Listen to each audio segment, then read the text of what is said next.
कप्तान, मैं हूं अलीश खान, दुबई से डिजिटल मार्केटिंग, और मैं आपसे बिल्कुल भी सीरियस सवाल नहीं पूछूंगी, वो बाकी सरों ने आपसे पूछने। मैं आपसे पूछने जा रही हूँ क्विक रैपिड क्वेश्चंस। नंबर 1, बचपन में किन शरारतों पर कुरान पड़ी? नंबर 2, अम्मी के हाथ का खाना कौन सा पसंद है आपको? नंबर 3, आपको चाय ज्यादा पसंद है या कॉफी? नंबर 4, क्रिकेट के टाइम पे आपको बॉलिंग करना पसंद थी या बैटिंग करना पसंद थी? नंबर 5, आपका फेवरेट कोट कौन सा है? और आखिर में कप्तान, we love you so much, डटे रहिएगा, हम आपके साथ हैं इंशाल्लाह। अल्लाह मियां आपको हमेशा सलामत रखे और खुदा आपका ख्वाब पाकिस्तान के लिए कामयाब करे और पाकिस्तान की सारी खुशियां तरक्कियां आपको दिखाए इंशाल्लाह, आमीन। शुक्रिया। इतने ज़्यादा क्वेश्चन है मुझे तो याद भी नहीं रहे, 1 2 3, एक के बाद दूसरे के बाद तीसरा भूल जाता है क्वेश्चन। क्रिकेट का मुझे तो भूल ही गया, इतनी मैं तो क्रिकेट मैचेस भी नहीं अब देखने का मौका मिला, और खाना तो याद भी नहीं है। क्वेश्चन ये है कि मुझे याद ही नहीं आपके इतने ज़्यादा क्वेश्चन हैं। अगला पूछें प्लीज़। एंड तक पुल यानी किश्तियाँ जला के कि उसके बाद कभी वापसी की रूट नहीं होती। तो देखें ये एक स्ट्रगल है, और जो स्पोर्ट्स सबसे बड़ी जो स्पोर्ट्स आपको चीज़ सिखाती है वो स्ट्रगल करनी सिखाती है, यानी वो ऊंच नीच सिखाती है। वो आपको सबसे बड़ी चीज़ क्या सिखाती है कि ज़िंदगी एक स्ट्रेट लाइन में नहीं जाती, ज़िंदगी ऊंच नीच का नाम है। यानी आपको अच्छे वक्त आते हैं, बुरे वक्त आते हैं, और जो स्पोर्ट्स जो चैम्पियन होता है वो बनता ही चैम्पियन तब है जब वो बुरे वक्त को संभाल ले। अच्छे वक्त बड़ा आसान होता है सब भी, बल्कि अच्छे वक्त पे जब होते हो तो आपको सारा वक्त ज़हन में आना चाहिए कि ये बुरा वक्त भी आ सकता है। तो आप हर चीज़ के अच्छा वक्त जो है यानी जो अब आपकी पीक है उसको बेहतर करते जाएं। लेकिन जो टेस्ट कैरेक्टर का टेस्ट होता है बुरे वक्त में होता है।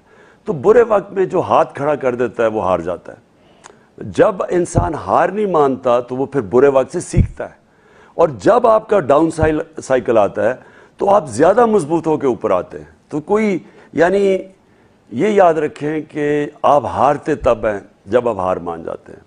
तो मेरी ज़िंदगी में तो हार है ही नहीं, यानी हार मानना है ही नहीं। तो मेरे लिए तो ऊंच नीच होती है, और जब नीच होती है, मसलन मैंने 3.5 साल में ज़िंदगी में वो सीखा जो मैंने इतनी स्ट्रगल में नहीं सीखा।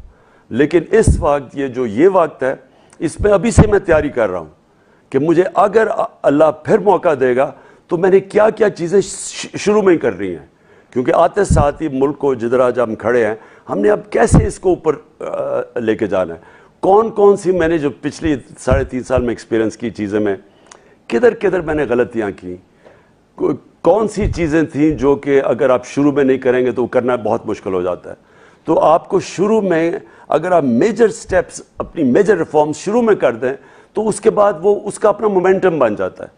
लेकिन एक तो मुझे चैलेंजेस इतने ज़्यादा थे, यानी इकॉनमी का इतना बड़ा चैलेंज था कि, और फिर हमारी इतनी कम एक कोलिशन गवर्नमेंट, वो सारा वक्त हम वो गवर्नमेंट ही संभाल रहे होते थे, उसको कभी कोई ब्लैकमेल कर रहा है, कभी कोई कर रहा है। एक तो वो संभालनी बड़ी मुश्किल थी, फिर हमारी टीम नहीं थी, पहली दफ़ा आई थी, फिर क्राइसिस बहुत थे। तो इसलिए सीखा मैंने बहुत, और इंशाल्लाह जब भी अल्लाह मौका देगा तो मुझे पता है कि शुरू में हमने अब पहले क्या क्या मेन रिफॉर्म्स कर रही हैं। Assalamu alaikum Khan Saab, I'm Rabani Akhundzada from Seattle, USA. Professionally, I'm a scientist and organizational development leader.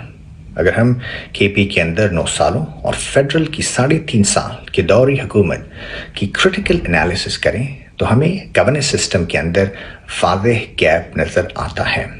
अगर हम इस गैप की रूट कॉज एनालिसिस करें तो हमें मालूम होता है कि PTI एज एन ऑर्गेनाइजेशन के अंदर ग्राउंड लेवल पर लीडरशिप डेवलपमेंट पर काम नहीं हो रहा।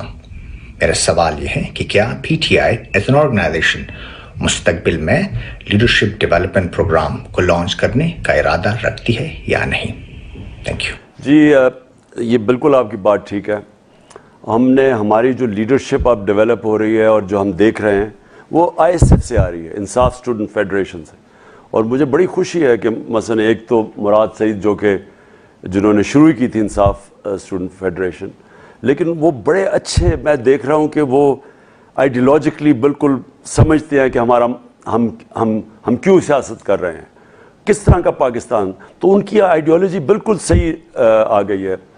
और یہ جو لیڈرشپ کا کانسیپٹ ہے، یہ آپ کی بات بالکل ٹھیک ہے کہ اس کی پوری پاکستان میں مینجمنٹ اور لیڈرشپ کی بہت بڑا ایک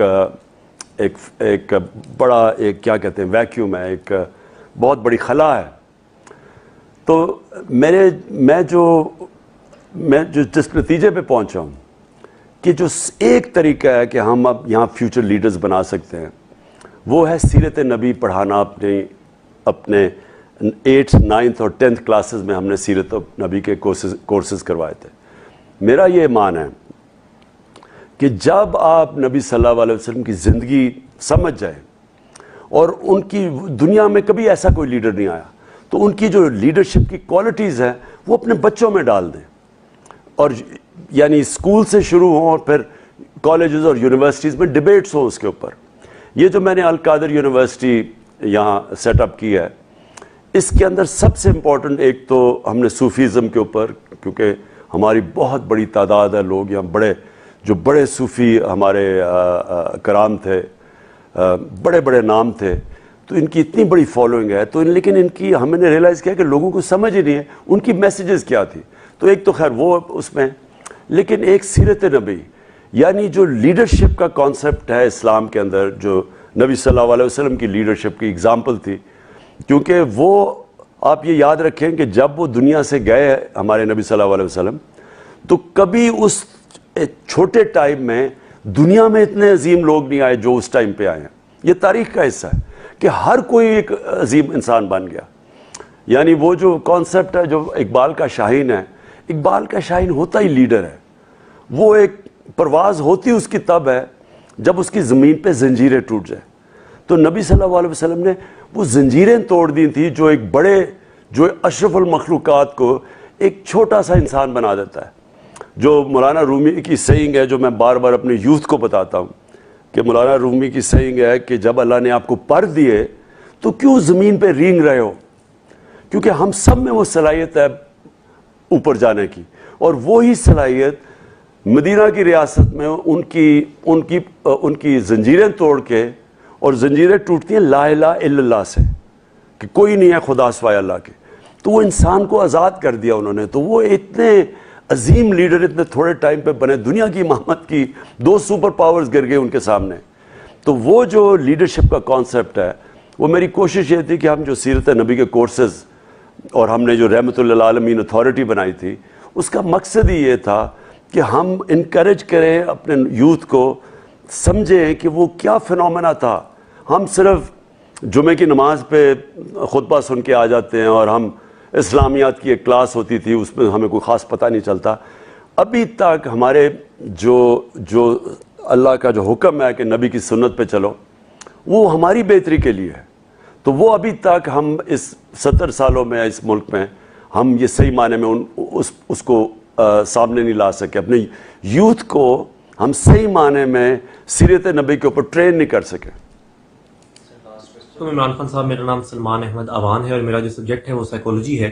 پی ٹی آئی سپورٹرز کے حوالے سے ایک عرصہ تک یہ لوگوں کا خیال رہا ہے کہ یہ ممی ڈیڈی کلاس کے لوگ ہیں، یہ پیسہ دے دیں گے، یہ جلسوں میں رات میں آ جائیں گے، لیکن یہ تشدد کا سامنا نہیں کر سکتے، یہ کسی طرح کے مشکل حالات کا سامنا نہیں کر سکتے. لیکن ابھی ہم نے آزادی مارچ میں دیکھا کہ جس طرح سے ڈٹ کے مقابلہ کیا تشدد کا، شیلنگ کا، گرفتاریوں کا، کریک ڈاؤن کا. تو اس کے پیچھے آپ کے خیال سے کیا وجہ ہے کہ پی ٹی اے کے سپورٹرز کی تعداد میں اضافہ ہوا ہے؟ پہلے لوگ جو ٹین ایج میں تھے وہ تھوڑے بڑے ہوئے ہیں، اور لوگوں کی تعداد میں اضافہ ہوا ہے، یا پھر عمومی رویہ ہمارے معاشرے میں برائی کے خلاف وہ چینج ہوا ہے؟ اب برائی کو اس طرح سے ایکسیپٹ نہیں کیا جاتا، اب لوگوں میں شعور آ گیا ہے، سوشل میڈیا آ گیا ہے. تو آپ کے خیال سے کون سی ایسی چیز ہے جس کی وجہ سے اب ہم یہ چینج دیکھ رہے ہیں پی ٹی اے کے سپورٹرز میں؟ دیکھیں سلمان، ہوا کیا ہے، سب سے پہلی تو آپ نے بات کر دی جو سوشل میڈیا. اب سوشل میڈیا ایک ایسا فینومینا ہے، ہر انسان آزاد ہو گیا ہے، اس کے پاس ووٹ آ گئی ہے. جس کے پاس موبائل فون ہے اس کے پاس آواز ہے. وہ ٹک ٹاک پہ چلا جاتا ہے، وہ ٹویٹر پہ چلا جاتا ہے، وہ فیس بک پہ چلا جاتا ہے، یعنی اس کے پاس آواز آ گئی ہے، واٹس ایپ پہ.